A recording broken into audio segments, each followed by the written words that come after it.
नमस्कार दोस्तों, आप सभी का फैक्चुअल तरुण यूट्यूब चैनल में एक बार फिर से स्वागत है। दोस्तों आज हम बात करने वाले हैं WPL के मैच नंबर 10 की, जो कि खेला जाएगा Gujarat Giants women versus Delhi Capital women's. दोस्तों वीडियो आगे शुरू करने से पहले आप सभी से एक रिक्वेस्ट कि अगर अभी तक आपने हमारे इस वीडियो को लाइक नहीं किया तो वीडियो को कर दीजिए लाइक, हमारे चैनल को कर दीजिए सब्सक्राइब और ज्यादा से ज्यादा फैंटेसी लवर्स को इस वीडियो को शेयर करिएगा। और अगर अभी तक आपने हमारा टेलीग्राम चैनल पे ज्वाइन नहीं किया, लिंक आपको डिस्क्रिप्शन मिल जाएगा, जाके वहां से भी ज्वाइन कर लीजिए। तो दोस्तों कल मुकाबला खेला जाएगा दिल्ली कैपिटल और गुजरात जायंट्स के बीच में, जहां पे एक तरफ जो दिल्ली कैपिटल्स है उनकी स्थिति बहुत मजबूत है, खेले गए अपने पिछले 3 मुकाबलों में से 2 में उन्होंने जीत दर्ज करी है। वहीं गुजरात जायंट की स्थिति बेहद खराब है, अपने 3 के 3 मुकाबले वो हार चुके हैं और अभी पिछला मुकाबला भी वो यूपी के खिलाफ हारते हुए आ रहे हैं।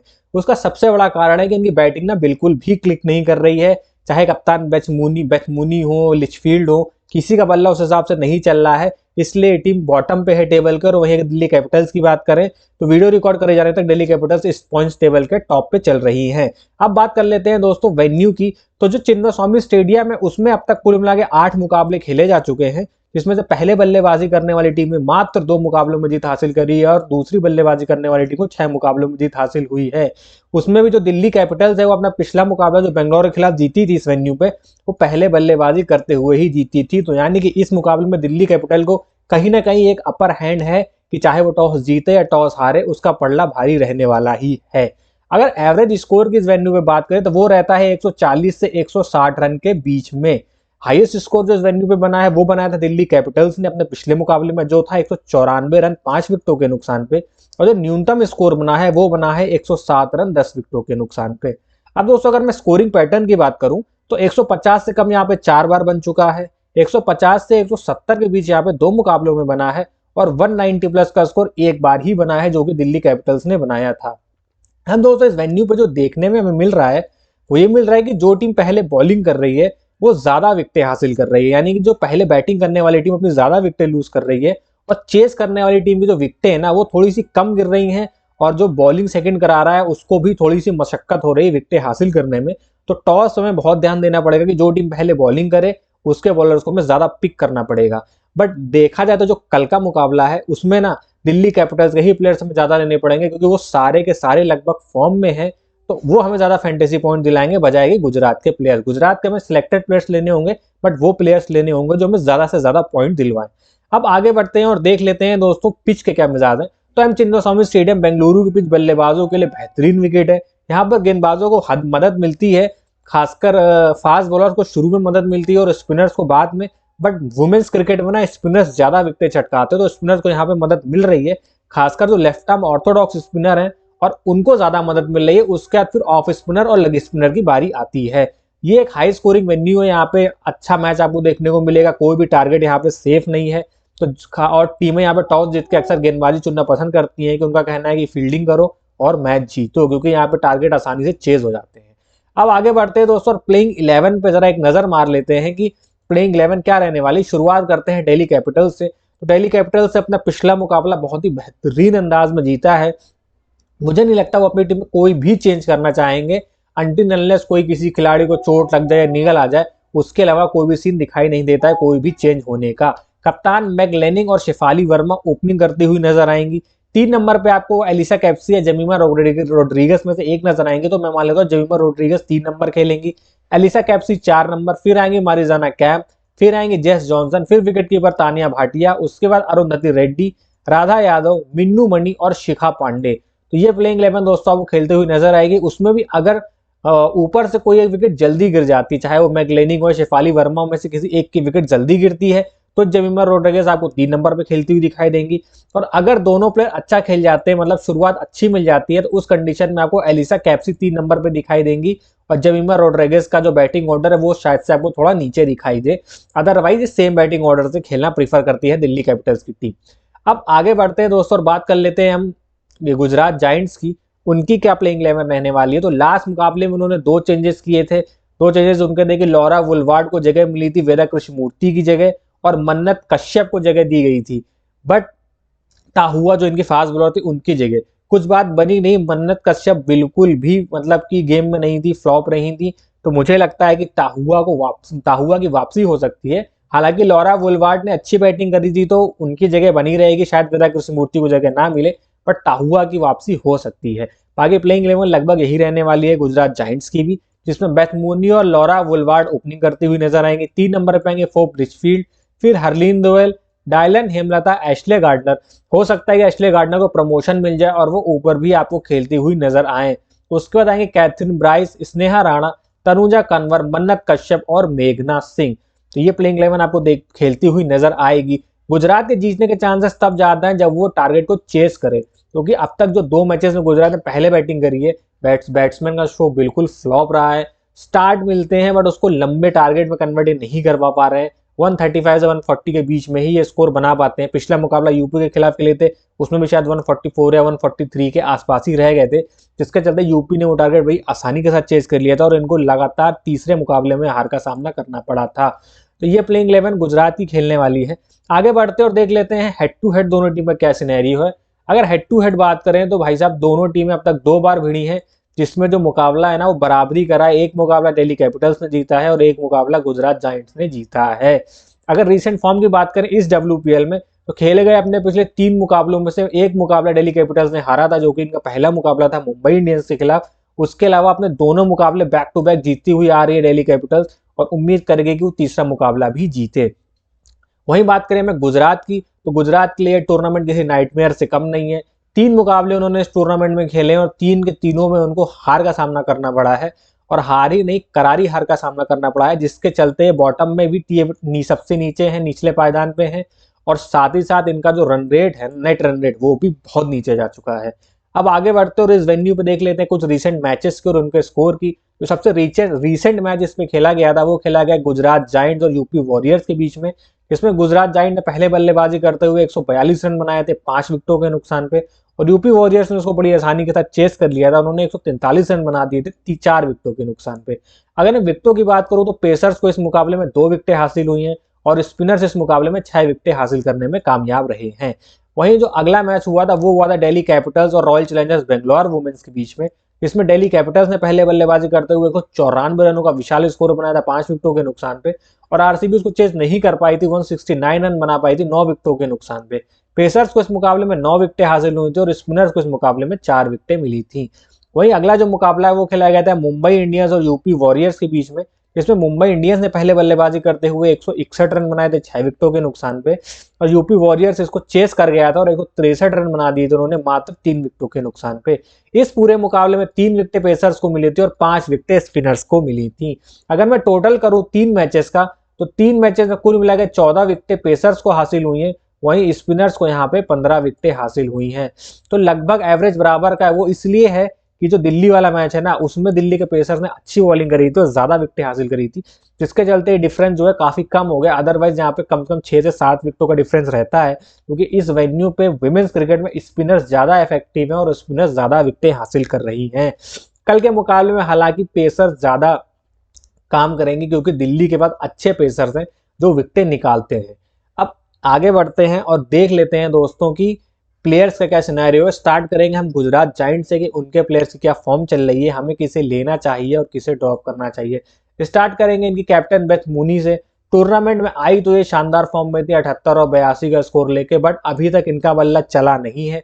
शुरुआत इनको मिलती है पर ये अपनी विकेट खो देती है, मे भी सामने वाला उतना अच्छा परफॉर्म नहीं कर रहा है, एक्स्ट्रा प्रेशर ले रही है, स्कोर बोर्ड प्रेशर ले रही है, डॉट बॉल्स प्रेशर हो रहा है, जिसके चलते अपने विकेट गंवा रही हैं और अपनी टीम को शानदार शुरुआत दिलाने में कामयाब नहीं हो पा रही हैं। बट फिर भी एक अच्छी पिक है, आप इनको ड्रॉप करके नहीं चल सकते गुजरात की टीम में। बात करें लॉरा वुलवार्ड की, तो पहला मैच कल इन्हें खेलने को मिला था और 28 रन की शानदार पारी इन्होंने खेली थी अपने पिछले मुकाबले में। उससे पहले फॉर्म इन्हें कुछ खास है नहीं, 3 run 0 run 4 run 15 run, but पिछले मुकाबले में शानदार टच में दिखी थी, इसलिए आप इनको जरूर से जरूर अपनी टीम में लेके चलिएगा। वही बात करें फॉर ब्रिचफील्ड की, तो पिछले मुकाबले में शानदार 35 रन बनाए थे, उससे पहले कुछ खास परफॉर्मेंस इनका आया नहीं है, 5 रन 7 रन 4 रन 5 रन।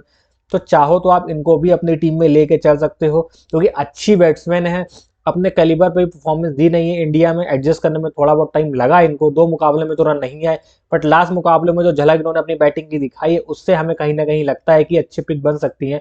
तो आप चाहो तो बेथ मूनी को ड्रॉप भी कर सकते हो, बट लॉरा वुलवार्ड और फोर्ब ब्रिचफील्ड को लेकर जरूर चलिएगा।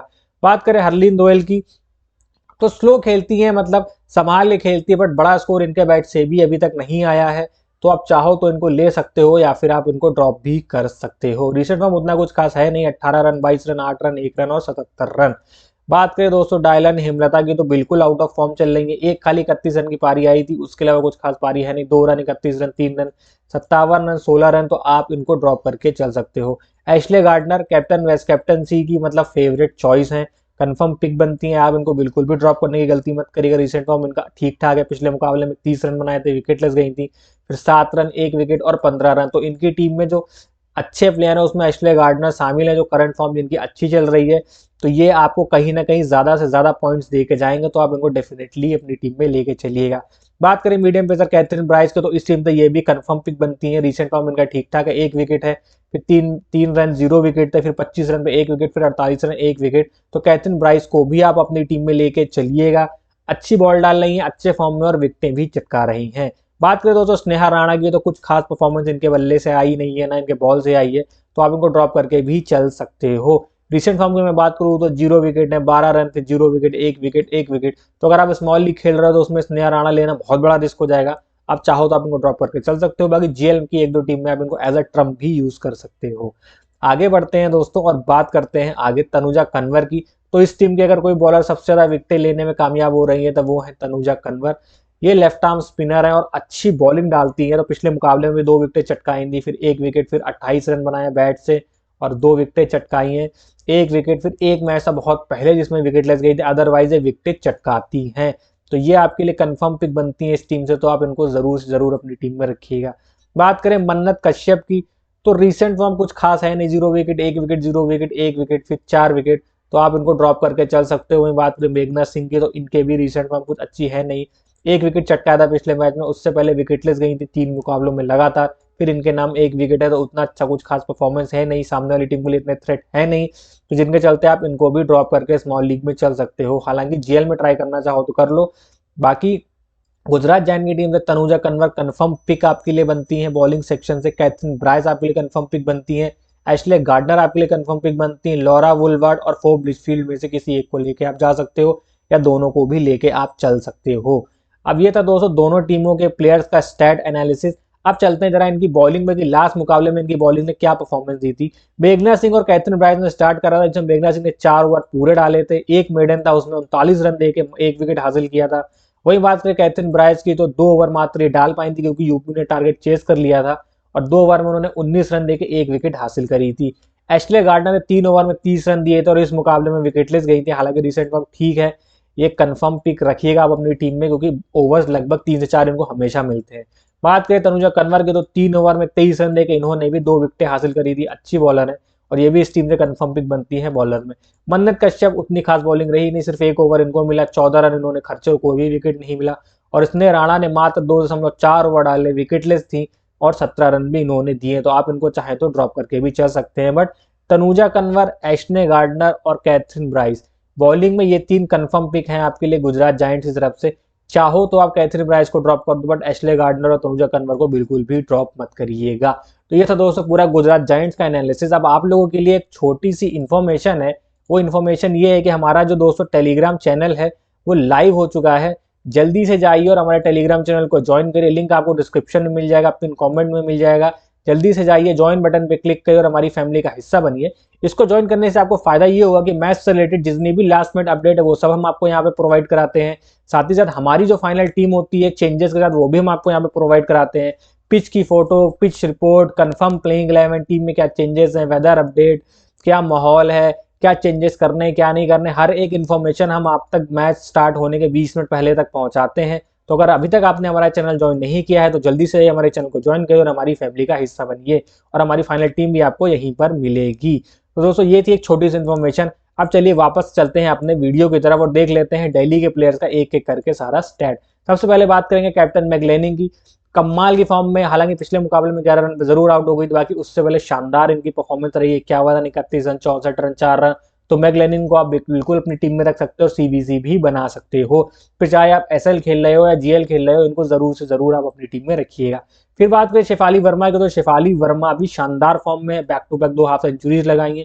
पहले मैच में फ्लॉप रही थी, उसके अलावा इनकी परफॉर्मेंसेज आई है 16 रन, फिर 133 रन, 0 विकेट, ऑफ स्पिन भी करा रही हैं, एक आध ओवर भी डाल देती हैं बीच बीच में। और गुजरात के खिलाफ तो इनका बल्ला बोलता है, लास्ट सीजन भी काफी रन बनाए थे, जिसके चलते शेफाली वर्मा हॉट पिक हो सकती हैं। वहीं बात करें जेमिमा रोड्रिगेज की, अच्छी बैट्समैन है, रिसेंट फॉर्म उतना अच्छा है नहीं, 3 मुकाबलों में, एक में 0, एक में 4, एक में 42 है, 37 है और 52 है। तो अगर देखिए जेमिमा रोड्रिगेज एक मस्ट पिक, अच्छे पिक की प्लेयर है, इनको ना आप सिलेक्शन परसेंटेज में छोड़ दीजिएगा, इनको अपना एंड में रखिएगा 11वां प्लेयर।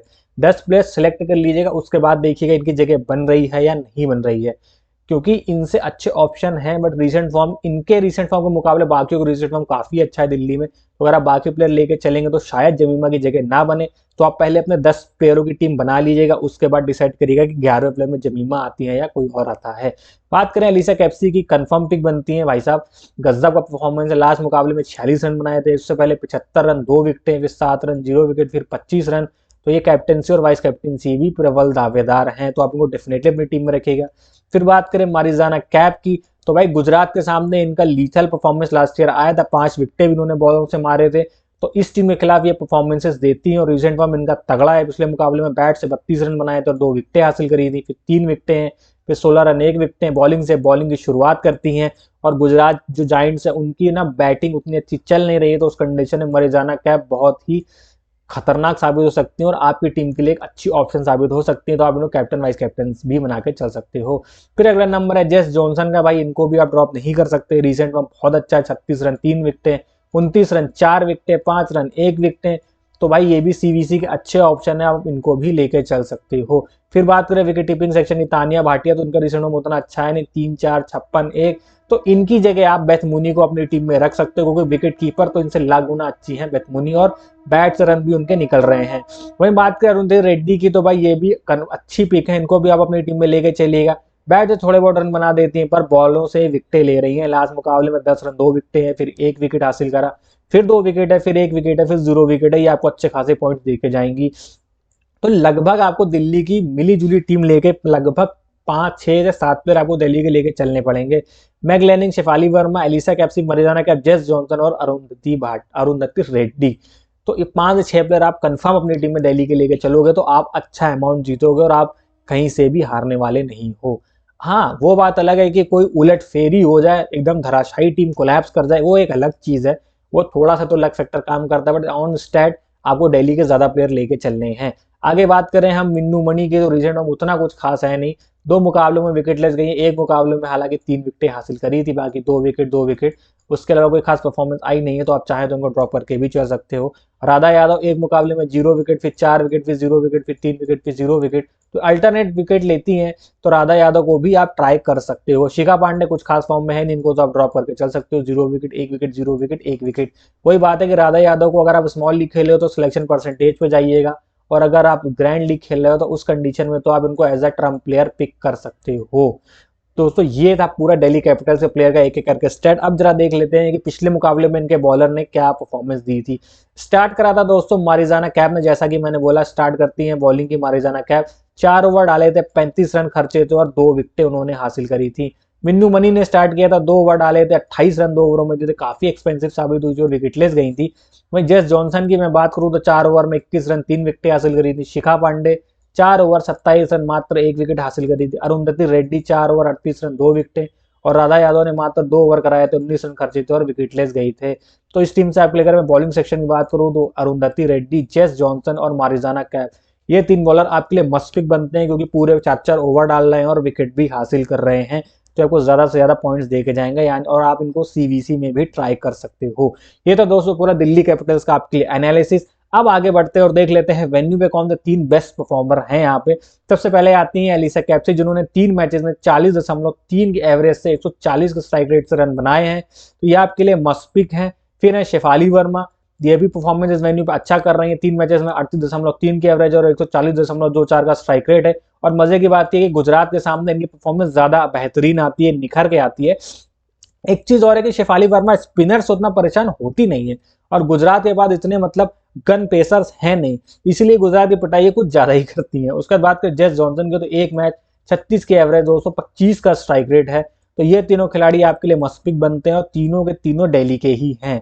आगे बढ़ते हैं दोस्तों, बात कर लेते हैं बॉलिंग सेक्शन की, तो बॉलिंग में भी जेस जॉनसन कमाल कर रही है, एक मैच 3 विकेट 5.5 का इकोनॉमी है इनका, लगभग 5.3 का।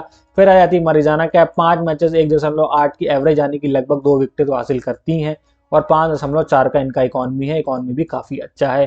फिर आती है पूनम यादव, 5 मैचेस 1.6 का एवरेज विकेट है और 4.4 की इकोनॉमी है।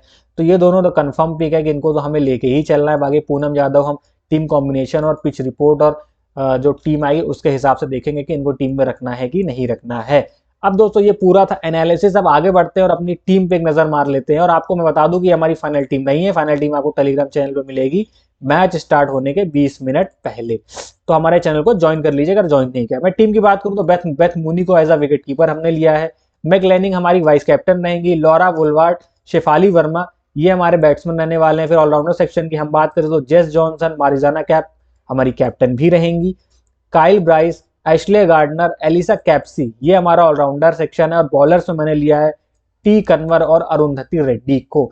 तो ये हमारी अभी के लिए टीम है, ये कंफर्म टीम नहीं है, इसमें थोड़े बहुत हम चेंजेस करेंगे, वो करेंगे टॉस के टाइम पे जब हमें कंफर्म प्लेइंग 11 पता चल जाएगी, वेदर अपडेट और पिच के क्या सीन है सब पता चल जाएगा। उसके चलते हम एक दो छोटे मोटे चेंजेस करेंगे, कोई बहुत ज्यादा चेंजेस इस टीम में करने वाले हैं नहीं, लगभग हम इसी टीम के साथ जाएंगे। बाकी दोस्तों अगर आपने हमारा चैनल ज्वाइन नहीं किया तो हमारे चैनल ज्वाइन कर लीजिए, और अगर आपको हमारा ये वीडियो पसंद आया है तो हमारे वीडियो को कर दीजिए लाइक, हमारे चैनल को कर दीजिए सब्सक्राइब और ज्यादा से ज्यादा फैंटेसी लवर्स के साथ इस वीडियो को शेयर करिएगा। आज की वीडियो में बस इतना ही, फिर मिलेंगे अगले वीडियो में, तब तक के लिए नमस्कार, जय हिंद, बाय बाय।